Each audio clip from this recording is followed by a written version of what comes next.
You're listening to the Bloomberg Sound On podcast. Catch us live weekdays at 1 Eastern on Bloomberg.com, the iHeartRadio app, and the Bloomberg Business app. Or listen on demand wherever you get your podcasts.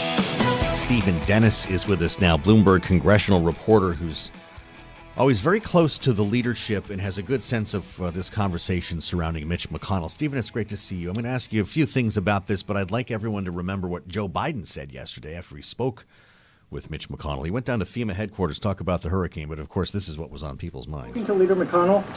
Yes, I have. I spoke to Mitch. He's a friend, and I spoke to him today, and he was his old self on the telephone, and having a little understanding of dealing with neurosurgeons and people, and one of the leading women in my staff, her husband's a neurosurgeon as well. It's not at all unusual to have the response that sometimes happens to Mitch when you've had a severe concussion. So he sounds kind of like what the doctor actually said, that Mitch McConnell's office, quick to put out the doctor's note. Stephen Dennis, they're pointing us essentially to the symptoms that would follow a concussion. He did have a fall last year, as opposed to something age-related or more than that. What are you hearing?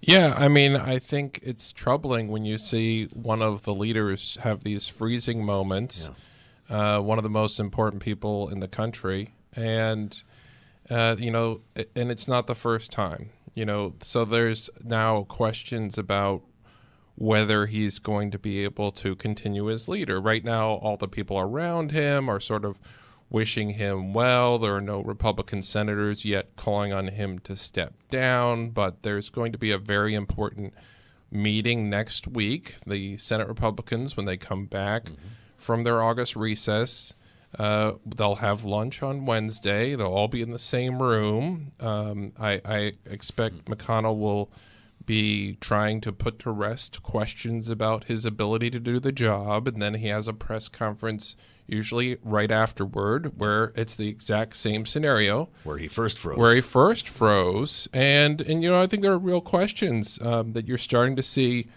Even typical allies of the senator, like National Review yesterday, said, hey, it's time to start putting in place a succession plan. It's time for you to step aside. Well, there could be one that we don't know about, right? There's no succession plan, but there are, the three Johns who are I wanted to ask you who all want Cornyn, Thune, Barrasso for our listeners. They all want McConnell's job. I mean, it's one of the best jobs in America. You basically have a veto over any law that passes. If you go back to 2007 when McConnell first got this job to today, there's like a handful of laws that have been made in that time that he did not either support or acquiesce to. Other than the Affordable Care Act and, the Inflation Reduction Act and several more, every other law has had to go through Mitch McConnell's veto. And that's just the power that he has over personnel, over timing. A few years ago, Mitch McConnell woke up and decided to ban smoking or ban people under 21 from buying tobacco products, and it just happened. It's just, it's amazing the amount of power that guy has had. And one of the ways that you're seeing the power is just how quiet people are being in the Senate. Right. That nobody's getting out in front of him. They're giving him time to sort of process this. He put out this very short statement from the Capitol attending physician saying that he had been cleared to resume his schedule, but there was a lot that wasn't in that statement. It didn't really say what his underlying condition was. It didn't say if he has, if he's on any medications or has any other issues that we should be worried about, other than saying that, he's able to do the job. And I think that this is going to be something where he's going to have a lot of tests to prove that he's still able to do the job. And keep in mind, there's a lot of other things going on. We have a government shutdown Well, I was fight. going to say, let's talk about the job. There are questions because we've talked about the budget battle a lot on this program. The idea of supplemental funding requests for FEMA, for Ukraine, an actual budget for the government, knowing one appropriations bill cleared committee in the House. Does it matter to have a potentially compromised leader at a time like these? How would it impact the negotiations? I think it could impact them a little bit, but the reality is this year is about Kevin McCarthy. Yeah. A government shutdown will happen or not depending on whether Kevin McCarthy wants to sort of rip off the Band-Aid and tell the Freedom Caucus and others who are demanding all sorts of things like defunding the Department of Justice's investigations into the former president, and a bunch of other demands they have that they're not going to get what they want on this stopgap spending bill to keep the government open after September 30th. Can he do it without them? He can certainly. Does he have the votes? He could put a bill on the floor tomorrow that just extended existing spending, and it would probably get 300 votes. Now the thing is that with Democrats supporting, yes, of course, and this is how Washington's worked when Republicans have been in charge. They haven't been able to pass too many bills with their only Republican votes. They've been able to pass bills with Democratic votes and a majority of Republicans. And, McConnell in the past had been the guy cutting those deals after the House passed over some bill that was never going to pass the Senate. McConnell would cobble together something that would get enough Republican support and enough Democratic support and get to the president's signature. But already this year, during the debt limit crisis, McConnell sat down with me before the deal was cut and said, look, people think I have like some deal in my pocket here. And he reached into he reached into his jacket and it's like, I don't have some secret plan to end the debt limit crisis. McCarthy and Biden have to solve it. And he said that this time was different than, a decade ago when he cut these deals with Biden, that the House Republican Party is different. And I think the House Republicans, there's so many of them that don't like McConnell. Trump doesn't like McConnell. Trump's been trying to get rid of McConnell. So, a McConnell-blessed deal isn't necessarily going to help McCarthy get past this point. Stephen Dennis, great to talk with you. When everyone comes back to town, I'd love to do this again in a week or two when we actually have a sense of the trajectory of this whole thing. Is one of the only reporters to actually sit down with Mitch McConnell this year. Stephen Dennis, thanks for being with us, Bloomberg Congressional reporter, as we add the voice of Lester Munson. You know Lester from our political panels, BGR Government Affairs. Do you know he was not only the former staff director, Senate Foreign Relations Committee, he was the chief of staff for Senator Mark Kirk when Senator Kirk had a stroke. This was a senator from Illinois. You might remember this, caused by the dissection of his carotid artery. And for an entire calendar year, he was in recovery. Lester, thanks for coming to talk to us about this, because I'm sure you will not forget that year. And I wonder your thoughts on the best way for Mitch McConnell's staff to handle him in these sensitive weeks going forward. Joe, one of the first things we did when we realized Senator Kirk would be out for a while is we asked Senator McConnell to come in as the leader and talk to the staff and reassure them that they were part of the Senate family and that we were all gonna get through this together. And he did that, and he did a great job. So did Senator Durbin and some other senators who were friends of Senator Kirk's. And what that brought home for me is that and people don't really perceive this on the outside, I don't think, but when you're inside the Senate, you realize it is kind of a family. And there is a lot of support. And I think that's the reason we're seeing President Biden be so, there's some political reasons perhaps for him as well, but he's genuinely friends with Senator McConnell, and he is concerned about him, and he wants to be supportive. And that's largely how the Senate operates. When someone's in distress, the entire institution rallies around that senator, that staff, that office, those functions, and they work together to try and keep things going in the breach, if you will. And so that's maybe something that we don't see as well from the outside. Yes, there are going to be members who are thinking about replacing McConnell, of course, because he's not going to be leader forever.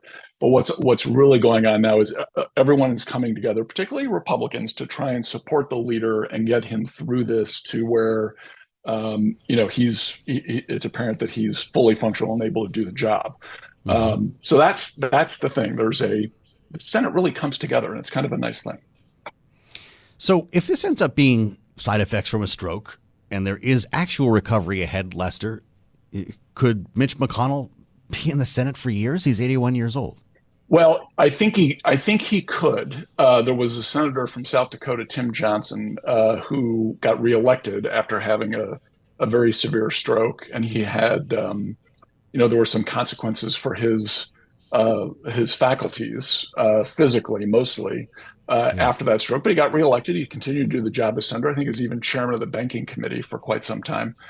So there's precedent for this. Can he be the leader? That's maybe a separate question from whether he can be a senator. So I think his colleagues in the conference, as Stephen was saying earlier, they're going to come together next week. They're going to take a look at Senator McConnell. They're going to listen to him. They're probably already talking to him. They're going to have to make a kind of a group decision about how to proceed here. And if it looks like Senator McConnell is fine, as his doctor says and as he's saying, then things will keep going. If there's some evidence that he can't do the job of leader, then there may be a move afoot to have an election in the next few months to replace him. Again, he's not the commander in chief. Not going to have to wake up at 3 a.m. to make some difficult call about American forces in harm's way or something like that. The Senate's a deliberative body. It takes months for the Senate to make any kind of decision anyway. So I'm pretty confident Senator McConnell is going to continue his job, even under bad circumstances for the time being, because you simply don't, he's going to be okay in the context of the Senate. The longer term, I think we might be looking at some questions. There have been questions about, the turnover here and potentially the next session of Congress, especially, Lester, if Republicans win the majority, which is entirely possible. In fact, a lot of people are predicting that. Would the Republican conference in the Senate demand new leadership if that were the case? That's a great question. There was a contentious vote with Senator McConnell before this Congress started between Senator Scott from Florida and Senator McConnell, and Senator Scott got 11 votes. So that's not nearly a majority, of course, but it's a significant number of votes in the conference. There's already kind of a nascent competition going between the three Johns, and perhaps there are others who may throw their hat into the ring. I think we're likely to see a battle at the appropriate point in the future. If there's in the new Congress in early 2025, if Republicans are in the majority, it's either we're going to see Senator McConnell reelected with a probably a tough battle as there was a few months ago, or we're going to see new leadership that may have been selected at some point in the next year and a half, depending on his health situation. So I think regardless of circumstances, we're going to see some changes and some competition here for the top job. I only have a minute left, Lester. Would you make sure to get Mitch McConnell at the podium next week, answer questions from reporters? Yeah, I think that's what I'd be doing if what we're hearing is the kind of the full story, that his health is in fact fine. He can do his job. He's been cleared. They should get him out there to be seen in public doing his job and reassure folks. That most important test, though, is with his fellow Republicans, and they are going to kind of go through that at lunch on Wednesday of next week. That'll be the first test. Next Wednesday, lunch. Maybe we'll talk to Lester after that. Great to have you back, Lester. Lester Munson at BGR Government Affairs, typically a panelist, a Republican strategist we talked to here on Bloomberg Sound On, but a special firsthand insight to share today, and we thank you for it, Lester. I'm Joe Mathieu. This is Bloomberg. You're listening to the Bloomberg Sound On podcast. Catch the program live weekdays at 1 Eastern on Bloomberg Radio, the TuneIn app, Bloomberg.com, and the Bloomberg Business app. You can also listen live on Amazon Alexa from our flagship New York station. Just say, Alexa, play Bloomberg 1130. It is Jobs Day, and for the White House, it brings good news. Stronger than expected payrolls, up 187,000 jobs, wage growth the slowest pace since early last year. Participation up for the first time since March. President Biden speaking to the nation from the Rose Garden a short time ago. We've recovered all the jobs lost during the pandemic. We've added 1 million more new jobs. More than 700,000 people joined the labor force last month, which means the highest share of working-age Americans are in the workforce now than at any time in the past 20 years. It's a good story to tell. Though you wonder where we're heading with some real cross currents, some headwinds coming in September. So I went down to the Labor Department this morning to talk about it with the acting Secretary of Labor, Julie Su. We met outside, started by reading her a tweet from our next guest, Mark Zandi. He's going to be with us in just a minute. This is what Mark said on Twitter. The August jobs report could not be much better. Job growth solid but slowing. Unemployment rose, but for the right reason. More labor supply. Participation jumped. Wage growth continues to moderate. Hours worked rose. The report, he says, has soft landing written all over it. And so I started by asking Madam Secretary, if that's how she sees it. Here she is. Written all over it. Is that how you see it? Yeah, I mean, this is the kind of job growth we'd want to see if we're looking for a soft landing. Mm-hmm. Well, with that said, unemployment is rising, and it's interesting to see Wall Street celebrating that. I'll ask you your thoughts on that in a moment. But the duration of unemployment is increasing. Is that because more people are looking for work, or because of the many people on strike right now in this country? So the slight uptick in unemployment was due entirely to more people coming into the labor market. Mm-hmm. I think that is also a sign of optimism, right? It's a sign of the strength of our economy. It was also a very small uptick so that the overall unemployment rate remains under 4% for the longest stretch since the 1960s. Yeah. What do you think as we walk into this Labor Day when you see Wall Street rally on the idea of rising unemployment?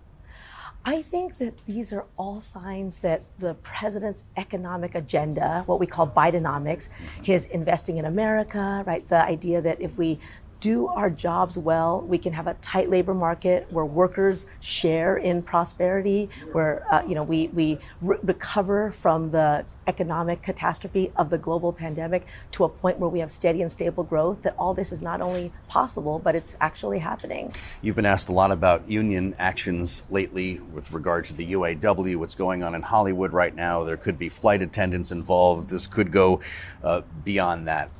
I'm not going to ask you if you're getting involved yet, because I know you're waiting to be asked if that happens, to make a decision at some point. But what are your models telling you? If all of these strikes were to coincide in the fall, what would that mean for our economy? Right. So let's put all this in the context of the jobs day numbers that we're talking about. This is an economy that has defied all expectations in terms of its recovery, both the rapid pace of it and how broadly shared it is. Mm-hmm. This is Bidenomics in action. Part of the president's commitment is to empowering workers, making sure that workers get their fair share and do well. And part of that has meant that unions have more ability, power to demand changes at the bargaining table. We've seen some really good results from that, right? The Teamsters and UPS resolved their issues. Yeah. People wrung their hands about that too and wondered, expected that not to happen. Sure. It not only happened, but they ratified a contract with some 86% of members. The West Coast ports, 29 ports resolved issues that were really complicated as well and have a multi-year contract. Mm-hmm.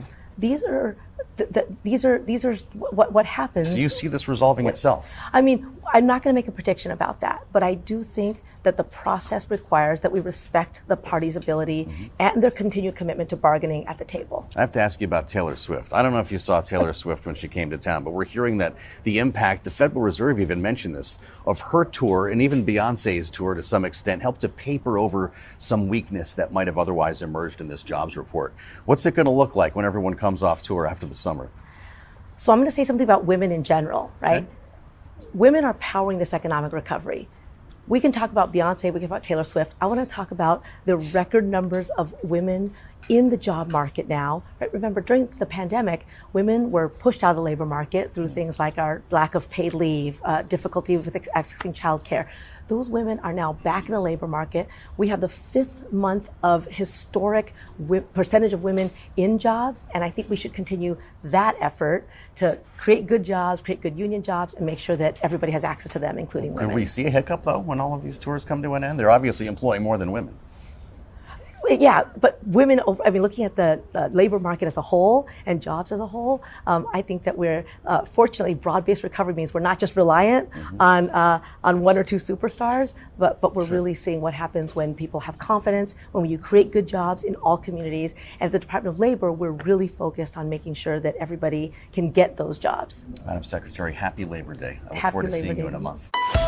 You're listening to the Bloomberg Sound On podcast. Catch us live weekdays at 1 Eastern on Bloomberg.com, the iHeartRadio app, and the Bloomberg Business app. Or listen on demand wherever you get your podcasts. Is Ron DeSantis never back down super PAC backing down? The headline on the terminal, DeSantis faces new setback as super PAC halts some canvassing. Yeah, this is happening right now. The never back down cap shuttering door-knocking operations in early voting Nevada. They go before South Carolina, as well as California in the latest cut to the Republican contenders' campaign. Officials from Never Back Down confirming the group plans to halt door-to-door canvassing in those states and preserve resources in early voting Iowa, New Hampshire, South Carolina. Which brings us to another headline. DeSantis PAC asks donors for $50 million. Anybody got a spare 50? We need $50 million bucks. Let's reassemble the panel. Jeanne Zaino joins Bloomberg Politics contributor and Democratic analyst, and Lisa Camooso Miller is back with us today, Republican strategist at Reset Public Affairs, former RNC communications director. What's going on here, Lisa? I know that after the debate, there was a lot of question about the trajectory of the DeSantis campaign, having seen polling numbers decline significantly over the past couple of months and just constant attacks from Donald Trump. Ron DeSantis came off the campaign trail to deal with a hurricane in Florida. Some thought that might be another reset. What does this tell you when a super PAC starts to reorganize resources like this? Well, they certainly reevaluate and change plans all the time on the campaign level. And that's certainly something that it doesn't necessarily surprise me. It surprises me more, Joe, to read that there are questions inside of the super PAC about whether or not some of those states have such a heavy influence from the Trump campaign that they've decided to reconfigure some of their approach. And that's interesting to me, too. Does the Trump campaign have so far of a reach into some of these states that it's making it difficult for DeSantis' money to go far enough in order to make a difference?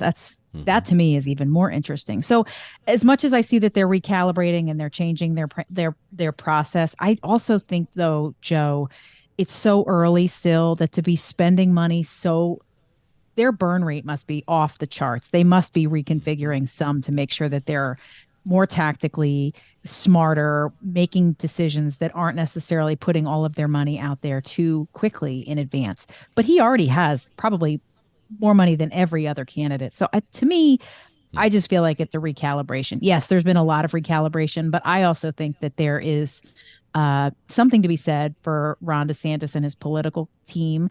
In a state like Florida, he won 33 out of 37 counties. I mean, he is a smart political guy, so I would not count him out. Well, that's important, Jeanne, as we hear from Jeff Rowe, DeSantis strategist, talking to donors last Wednesday. Quote, "Let me tell you a secret. Don't leak this." Unquote. My favorite part of the story. "We need to do this now," he says. "After Labor Day, we're launching. We need your help to stay up and go hard the rest of the way. We need $50 million bucks." It's like, it reminds me of that scene in Vacation when Chevy Chase's brother-in-law asks him for the money and he puts the wallet right back in his pocket. $50 million at this stage, Jeanne, can they do that? Yeah, that was my favorite part, too. Don't leak this. And I also liked when he said, the good news is we have the money in this room. The bad news is it's in your pockets. I mean, it was like a bad, Hollywood movie where he was pitching for this money. And let's not forget, he wants $50 million before the second debate. That's September 27th. But Jeff Rowe, he knows how to raise money. He does it well. He's always done it well. He probably will get it. But this is just, to me, speaks volumes, because another thing he said in this, well, a couple things.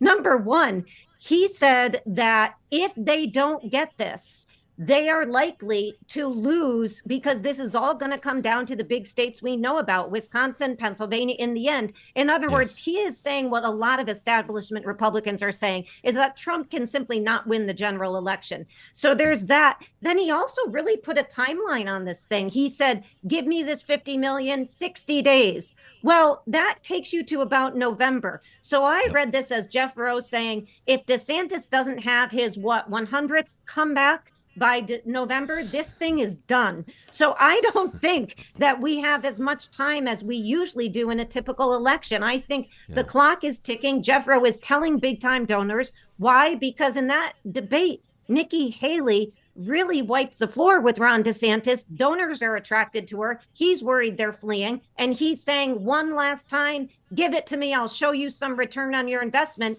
If that doesn't come, DeSantis is probably toast in this thing.